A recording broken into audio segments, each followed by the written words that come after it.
We have said that Egypt of old was itself a pantacle, and as much might be affirmed concerning the elder world at large.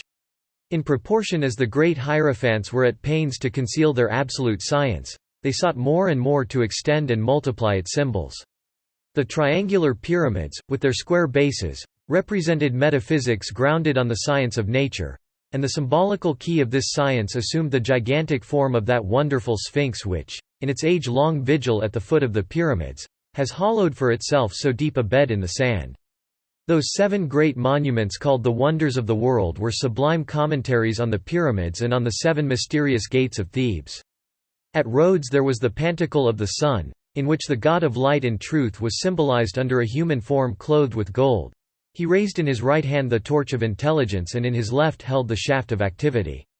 His feet were fixed on moles representing the eternal equilibrating forces of nature, necessity and liberty, active and passive, fixed and volatile, in a word, the Pillars of Hercules.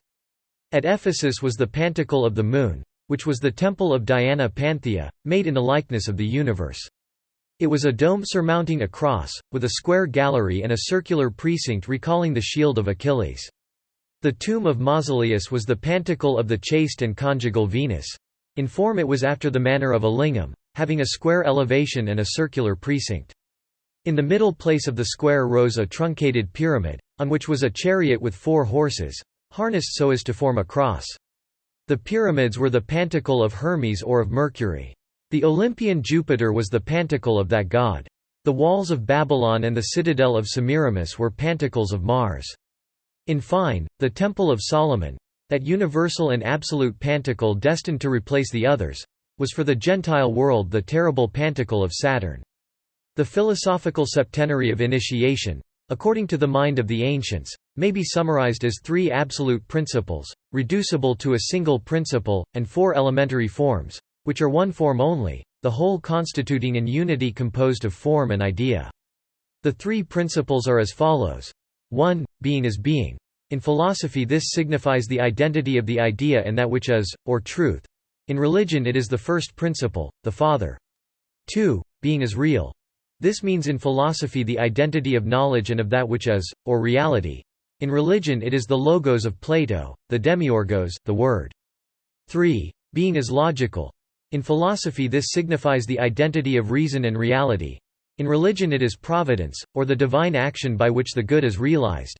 The mutual love of the true and the good, called the Holy Spirit in Christianity. The 4 elementary forms were the expression of 2 fundamental laws, resistance and motion, the fixed state, or that inertia which resists, and active life, or the volatile. In other and more general terms, matter and spirit, matter being that nothingness which is formulated by passive affirmation, spirit being the principle of absolute necessity and that which is true. The negative action of material nothing on spirit was termed the evil principle. The positive action of spirit on this same nothingness, so that it might be filled with creation and with light, was called the good principle. To these conceptions there corresponded, on the one hand, humanity and, on the other, the rational and saving life, redeeming those who are conceived in sin, that is to say, in nothingness, because of their material generation.